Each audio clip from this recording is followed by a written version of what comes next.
Thank you.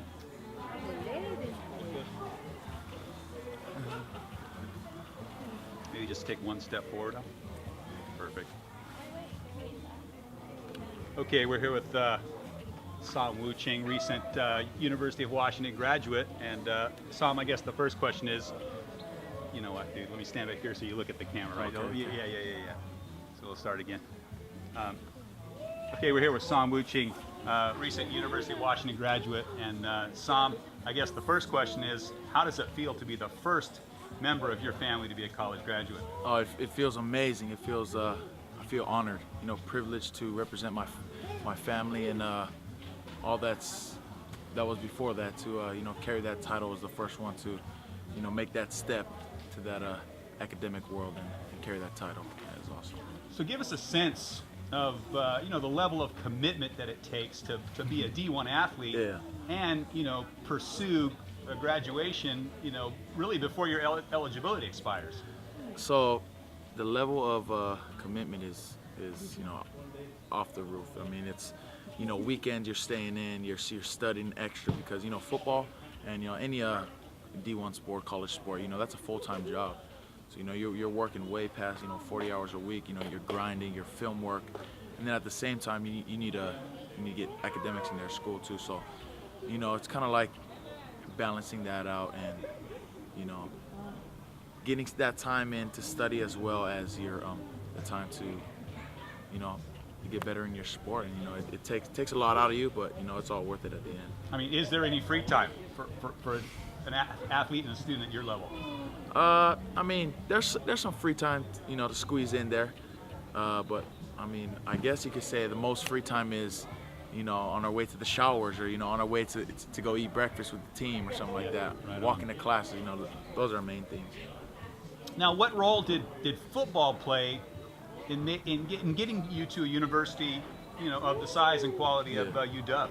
So, about sophomore year of high school, I decided, hey, you know, I'd like to pursue, you know, higher education, however that may be. And, you know, I started to get good at football, and I decided, hey, you know, I'm gonna use football as a path, you know, to get to that level of academics, and, you know, just working hard, you know, changing the norms, you know, instead of kicking back here, you know, I was putting in work, and yeah, just working toward that. You know, that's the main thing. Now, I kind of know. I know you went in with a high 3, you know, pushing on the 4.0 Yeah. grade point average coming out of here. Do you think you would have got the looks that you got had your grade point average been any lower than that? Oh, no, for sure not. You know, because that's the first thing colleges ask for any of the kids here. It's like, what's your grades? You know, let me see your transcripts right away. You know, let me see the classes you're taking. Are they rigorous? Are they you know, laid back classes? Yeah, that's the main thing. Now let's talk about perseverance, because, you know, if people haven't followed your career, they might not know that, you know, this is the third or fourth position that you're playing on both sides of the ball, and not to mention the fact that you've been, you know, a part of special teams from day one. So talk about, you know, what that's like, how that's been an adjustment for you. I think it was hard at first. So sophomore year or freshman year, retro freshman year, I started at fullback, and then it started to that fullback position. Ultimately cut up. Okay, for people who haven't followed your career, they may not know that you've had to change positions about 3 or 4 times, Yeah. both sides of the ball, and you've been an integral part of the special teams. So talk about the, you know, the perseverance, the attitude that it takes to deal with those type of changes and get to where you've gotten today. So as you know, I started off as a running back, fullback, going into the university. I redshirted a year, and then I was the starting fullback freshman year, and that position kind of was getting eliminated in college football. So, you know, it was diminishing. It was like barely any plays, and then I was like, hey, coach, you know, I think at my skill set, my rugby background, I think I'd be good on defense if I could try that. And he's like, yeah, you know, I think that's an awesome change when Coach Peterson came over. So, you know, I got that, and I was playing DN right away. You know, 230, 6'4", playing DN. You know, I mean, that's it's tiny, it's puny. And then after that, I switched to the buck linebacker, which is kind of a hybrid. And this year, I'm at Sam linebacker right now. So, I mean, there was a whole bunch of perseverance. You know, days thinking like, hey, I'm not good enough, or I put in all this work and now I have to change positions again. But I mean, I think all of that led up to this point now, and I'm succeeding at this position I'm at now, and I could be no more grateful than that. Now let's talk a little bit about your responsibilities as a Sam linebacker, because many people don't know what that is, and it varies from school to school in terms of how they have it set up with terminology. So what are your responsibilities as a Sam linebacker at UW? So a Sam linebacker, it's almost like a hybrid, like the Buck linebacker. Sam linebacker stands as strong side linebacker. So I cover more of the field side instead of the boundary, which I was last year.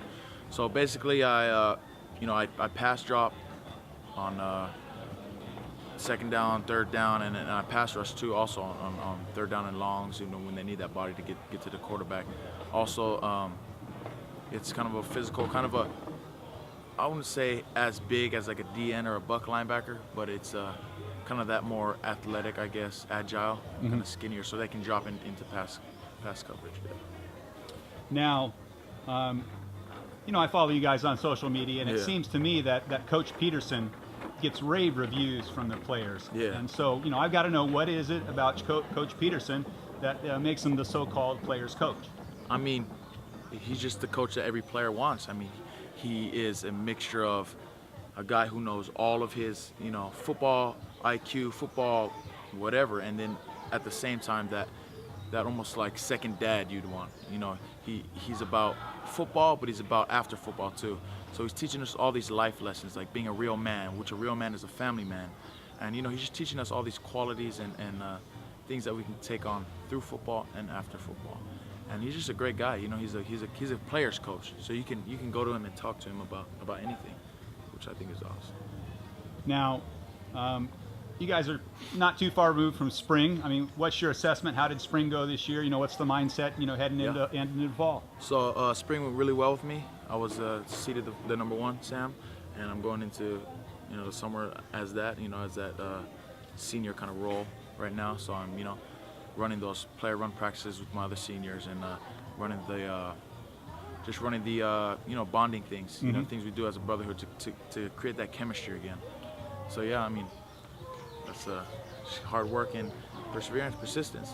So I don't know if you've thought about this, but or if you've circled this date on the calendar, but October 22nd, I don't know if it means anything to you, but homecoming against OSU could be a pretty exciting game, specifically because we've got you and Shane Brostick on UW, and then the boys are coming in from OSU there, and we're looking at Manasseh Hungalu, and we're looking at David Fangupo and Drew Kell. So should be exciting. Have you thought much about what it's going to be like to see that many of guys you've played against on the island on the other side of the ball?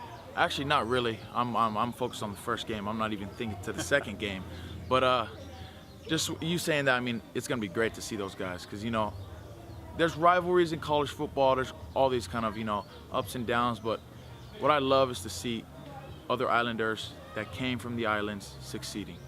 And it's going to be great after the game, getting to hug those guys, getting to shake their hand, saying how proud I am for them, and to play them on the homecoming. That's even more exciting, to share that moment with them. Now, you've had a lot of honors, and I don't know if you've put much thought into what an honor this is, but not a lot of people know. But your first offer as a junior was with UCLA. Yeah. Another great school, another academic and football powerhouse. And just so happened that SportsViz had produced that highlight for you, and UCLA released that. And so within the first day, you had like 2,000 hits. So to this day, you are the king of views on SportsViz YouTube channel. How does that feel? Oh, it feels awesome. I didn't even know that, but hey, I mean, that's all the credit to you guys and just the hard work that I had done. And yeah, that's awesome. Thanks for.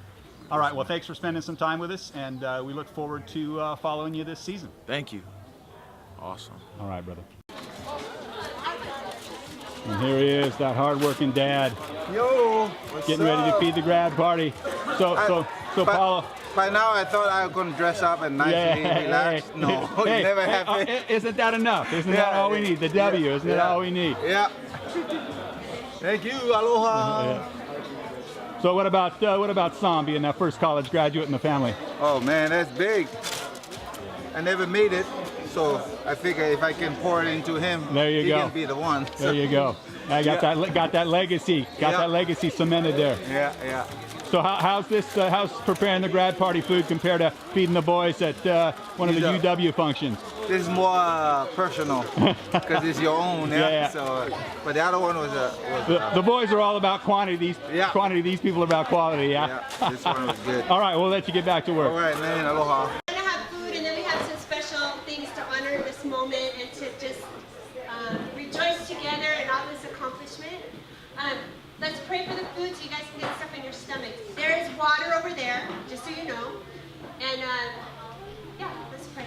Jesus, I thank you so much for this opportunity to celebrate your faithfulness. Us as a team, everybody here has sowed so much into Psalm and our family, and we've done this as a team. Accomplished a goal that Psalm had to go and play Division I football and graduate from the university with a degree. And so, Lord, it took teamwork, and everybody in here was so critical in having this moment happen. And Lord, I just want to thank all of our friends and family here. Bless this food. Thank you for Luki and Al and everybody who worked all day long cooking this food, and Vi and the boys. Bless this time in Jesus' name. Amen. Amen.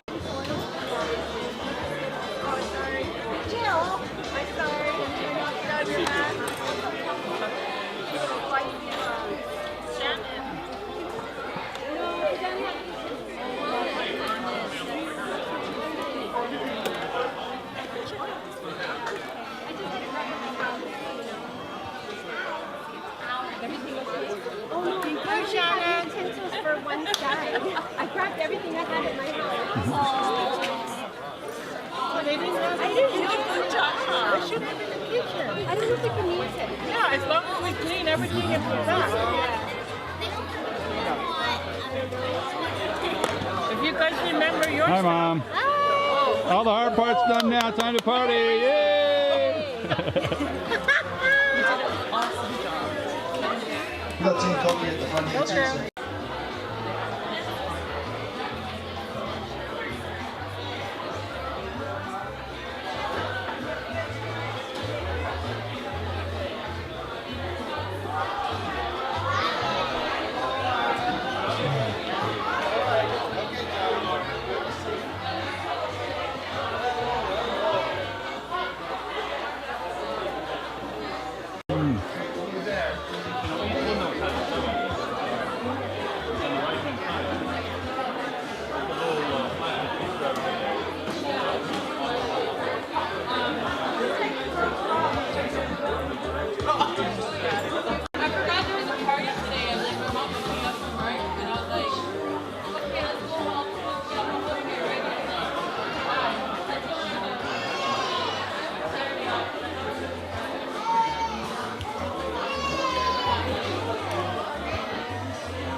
And where's Luki? I have to say that I am so grateful God had me marry Luki. He is the most serving person I've ever met. I don't think he's Jesus, and I don't know why I got to marry Jesus. It's really hard. Okay, so we're Luki, where are you? But Psalm, let me see you. I wanted to kind of start a beginning, I won't bore you, but I do feel like I want to celebrate Psalm's life tonight. Most of you know Psalm and I fight a lot, where the friction is between Psalm and I. And God gave us the name Psalm before he was born. Psalm Fa'afoisia, to restore. Pule Mangafa means owner of history, and then Wuching. It was real clear that his name would be Psalm. I made a short video that I'm going to play after I talk, and it will kind of capture some of the things that I'm sharing with you now.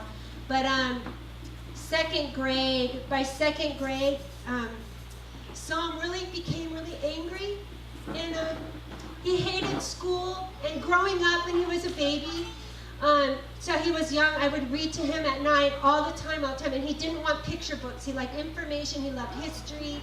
And by second grade, he felt stupid, he was mad, he was angry, he hated school, he couldn't read. It's just a long journey, and it was really hard, and it was need, timing, and opportunity, and it was a miracle. God called our family to go to Kekula o Ehunui Kaimalino, and the moment we stepped into that school, it was so sure that our kids, Psalm and Hero, were supposed to attend the Hawaiian Immersion School. And the day that we came home from that school, Psalm was so happy, and he pulled out his Ehunui book, and he was reading in the car, and he just came back to life. And not knowing at the time that across the street in that little church by Ehunui was the best teacher in all of Hawaii for dyslexia. So Psalm was diagnosed with dyslexia and could walk across the street and be tutored for a couple years. So imagine how awesome. Just a couple weeks back, I got a hold of Catherine Taylor, and I texted her and said, "Did you know that Psalm graduated from the University of Washington?" And I sent her all these pictures.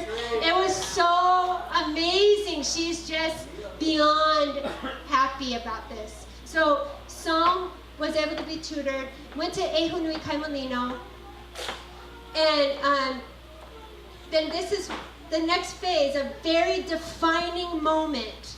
And Psalm played football a couple times when he was in Pop Warner. He had a bad attitude, and we were supposed to go 5 days a week, and we were very faithful 5 days a week, and we finished the season. And Darren, where his family's here, but he was Psalm's first coach. The second season, Psalm was complaining, so I said, "You know what? I am not taking you football ever again." I had the coach have to come to the car to pull him out of the car to finish his commitment. And for about 4 years, he begged to play, and I said, "You're not playing football ever again. You have a bad attitude." So, a defining moment, 9th grade, winter, we thought that we were going to lose our house, and at Christmas time, we thought we were going to be evicted from our house. So we decided to send our kids to Washington for Christmas. And this was, imagine Psalm's 9th grade now. And not knowing that my parents, and Psalm is the first on both sides of our family to go to university and graduate from university. It's not even, we don't even say the word university at our house. I mean, it's not how I grew up. And then, we have family members who might have gone back to school later, but Psalm is the first. My parents don't talk about university. That Christmas, my dad took Psalm on a road trip to Oregon. He went to the Oregon University there, and then he was at Washington, UW area. That winter, Psalm came back. It was such a defining moment. He said, "I'm going to go to Division I, I'm going to play football, and I'm going to graduate from a Division I university." And he wasn't even that good of a football player at that point either. And I'm just being honest. He was so certain, right, Psalm? Right? He said, "I'm going Division I, and I'm playing football." And I don't know if you know, but it's very, very, very rare. I don't know the percentage of kids that would get recruited, especially from Kona, a little town, full ride scholarship, people, Division I, full ride. So what happened is, 10th, 11th, and 12th grade, Psalm, well, the other story, and thanks for listening. It's just so important, the journey that Psalm had to go on. He was at Ehunui Kaimalino, and I said, you are not leaving that school because God called us there. You don't change direction until it's very clear. You go to the end, and then you open the next door. And one year, Psalm begged, could I please go to Kealikehe? I want to be in their football program. Please, can I go to Kealikehe? And I said, no, you're not going there. Absolutely not. And what happened is he came to us one day. And I found this paper. He doesn't know it. I found this paper yesterday. He came with the pros and cons of why he should be at Kealikehe. He had a commitment of all the things that he was going to fulfill. He signed the bottom, and he presented it to Luki and I one night. And I listed a few things that had to be done, boom, boom, boom, before you could go to Kealikehe. And those things happened. And there were a couple key people, Robert and Dan and Jeannie, were really critical in that time of praying, and those two families with Psalm and us, and I can't go into all the sacrifices. We had to do some major sacrifices during that time to get Psalm to Kealikehe. Psalm never complained, and what you don't know is he would have to be dropped off at school like at 6:30 in the morning, and I couldn't pick him up until 7:30 at night. We couldn't afford school lunches. We didn't have we would take stuff, but you have to have food to go, and that's a long day. Psalm would have to sleep in the truck. He never complained once. And this family here, they lived right by Kealikehe. They would bring Psalm home after football practice, feed him, make him do his homework until I got off of work to pick him up. How's that?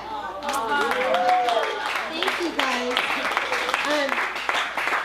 So it was a really big teamwork, but I have to say Psalm never complained once. He diligently, for those 3 years, had to be picked up late, dropped off early, and just had to wait. We'd find him sleeping on the sidewalk sometimes.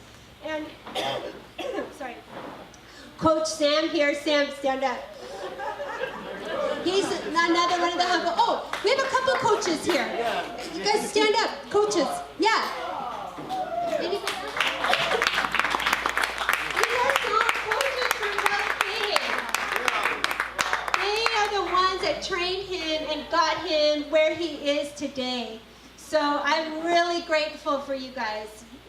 I know he needs a lot of discipline. I know that. Is this a roast, Mom, or what? Yeah, it's a roast. I know, because I'm like, yeah, I'm the mom of the red card, yellow card, and bad report cards. I know what it's like to stand in the principal's office. I know all those things, right? So it hasn't always been perfect, but we've worked hard. And lo and behold, Psalm gets an offer from UCLA. That was his first offer, full ride offer to go to UCLA. Psalm committed, and he was going to go UCLA. Then as things changed, University of Washington offered him, and that was his dream, to go to UW. So Psalm is graduating. This is 4 years later, full degree, medical anthropology. He'll share later. He's graduated and now played 4 years right now with Division I football. It's pretty awesome.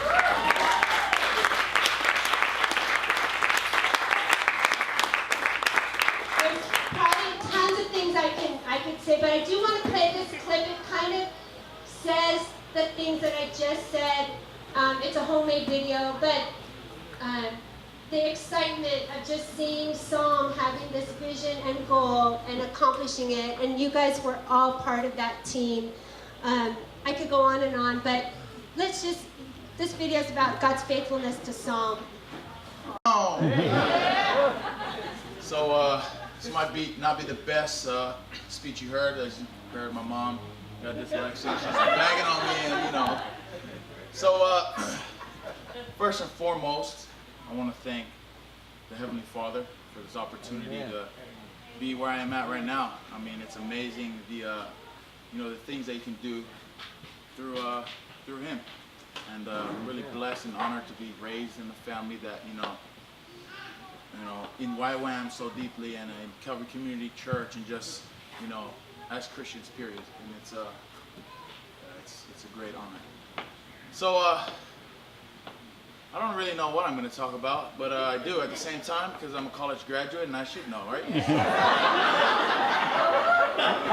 You just started.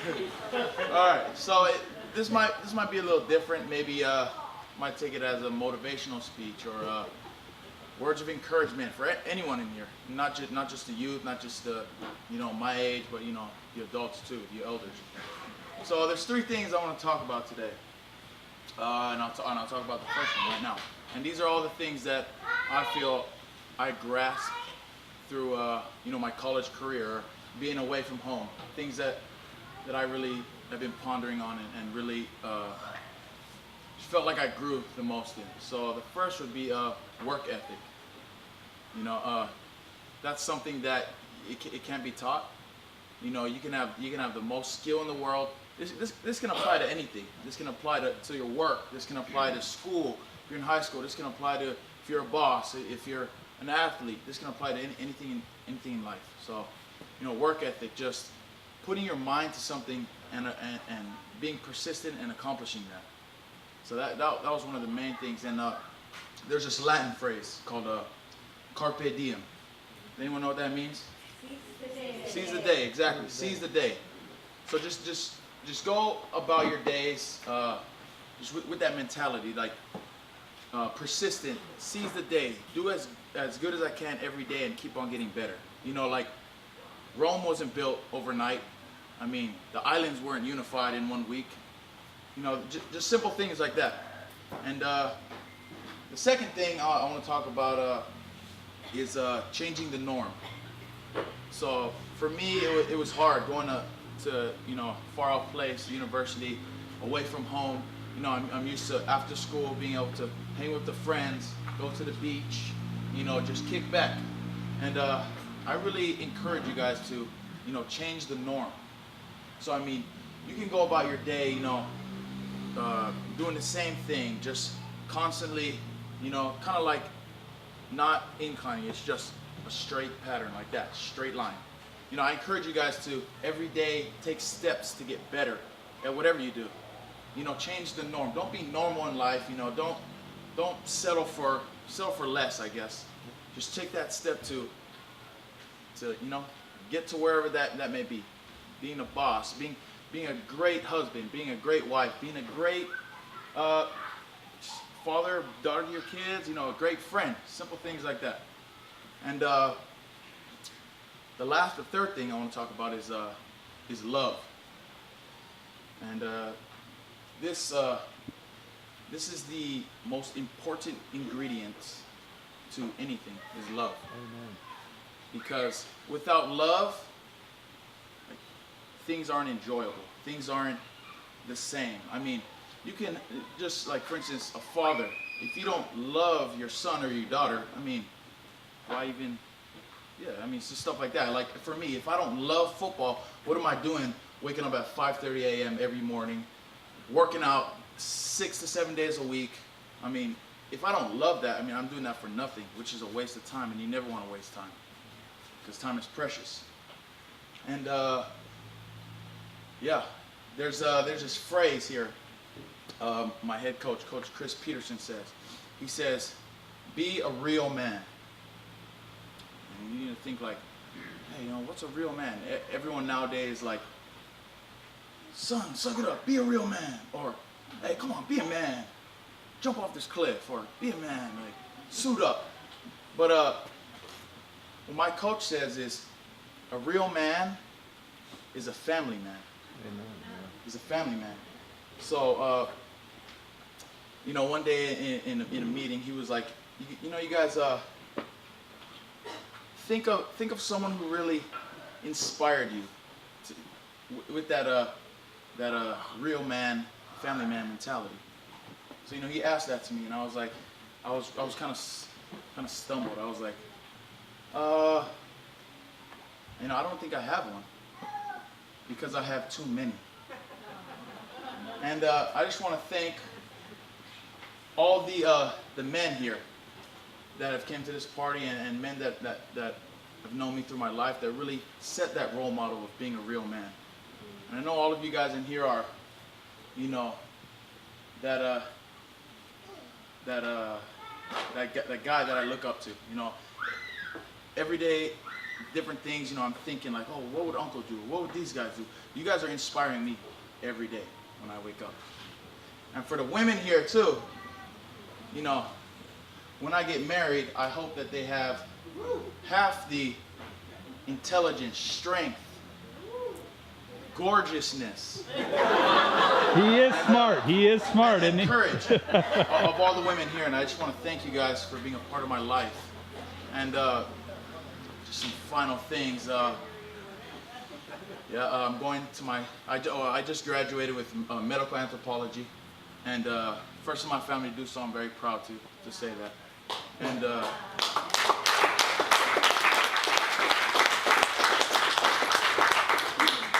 so medical anthropology, if you don't know, anthropology, study of people, cultures, that whole hoorah. And so basically the medical anthropology side of it is so going to like a different culture, learning that culture, embracing it, learning how they diagnose diseases, learning how they treat diseases, how they view them. Are they treated by this witch doctor? Are they treated by this herbalist?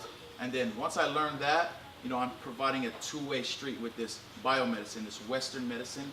Come in there and you know, say, hey, you got a broken arm, you do it like this way, but you know, there's another way, another route, and you know, we do it this way. So stuff like that. So I graduated with that last weekend, and I leave tomorrow. I start training again, so I have one more year to play. Yeah, and right now I'm the starting linebacker. So, yeah. Lots of hard work and persistence and grind, tears, and all of that put into this work for this last season. And after that, you know, I'm gonna enter the combine and try to go to the NFL and see where that leads me. But yeah, thank you, everyone. That wasn't planned, I promise.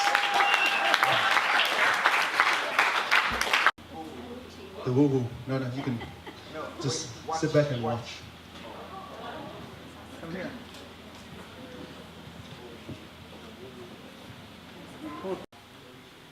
And so, Sam didn't make it the first time. I only had 11 guys that made it. And he, just like the other players, and there are probably some other players in here, like Tama, that were so mad at me. They were so mad that they just kind of, everybody else, only 11 guys made it, and 11 guys stayed. And so I told these coaches, go and coach the team. That's the team that we're going to have to play against KL. And even the coaches were looking at me like, Coach, you crazy. What are you thinking?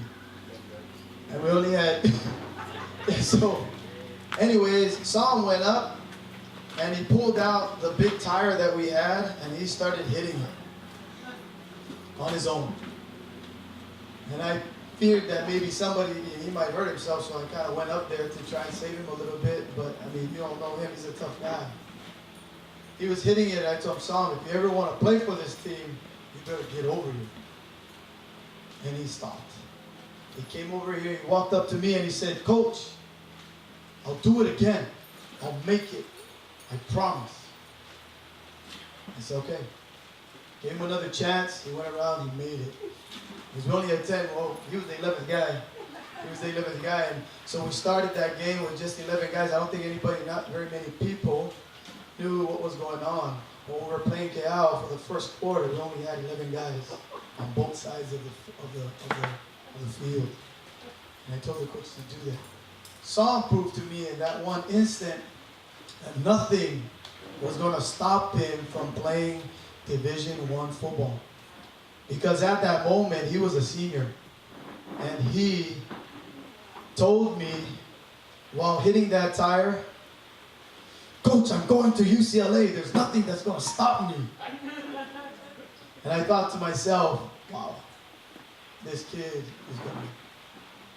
What happened later on that senior year, after that year, and this is another story.